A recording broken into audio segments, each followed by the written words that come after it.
ഇന്നത്തെ നമ്മുടെ മീൻ ചട്ടിയിൽ വളരെ സ്പെഷ്യലായിട്ടുള്ളൊരു മീനാണ്. നമ്മുടെ വീട്ടിലെ എല്ലാവർക്കും ഏറ്റവും ഫേവറേറ്റ് ആയിട്ടുള്ളൊരു മീനാണ് ഈ മഞ്ഞക്കൂരി എന്ന് പറയുന്നത്. കാണാനും സുന്ദരം, കറി വെച്ച് അതിലേറെ പ്രിയങ്കരമായിട്ടുള്ള ഒരു സൂപ്പർ മീനാണ് ഈ മഞ്ഞക്കൂരി. പക്ഷേ കയ്യിലിരിപ്പ് വളരെ മോശമാണ്.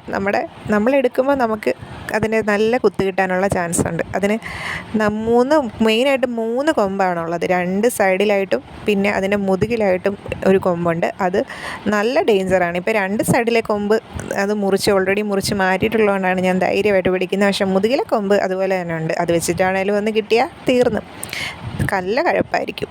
അപ്പം നല്ല ഭംഗിയുള്ള മീനാണ്. അപ്പം ഇന്ന് ഇത് വെച്ചിട്ടാണ് നമ്മൾ നല്ലൊരു കറിയാണ് വെക്കുന്നത്. അപ്പം ഞാൻ ഇത് കണ്ടപ്പം ഇതിൻ്റെ ഭംഗിയൊക്കെ ഇങ്ങനെ ആസ്വദിച്ചിരിക്കുക. ഇതിൽ നമുക്ക് ഏകദേശം ചെറിയ മീനാണ്, ചെറുത് 5 എണ്ണമാണ് കിട്ടിയേക്കുന്നത്. അതിൽ ഇതാണ് ഏകദേശം ഒരു വലുതായിട്ടുള്ളത്. നമുക്കിത് വെച്ചൊരു പൊളിക്കുക എന്തായാലും.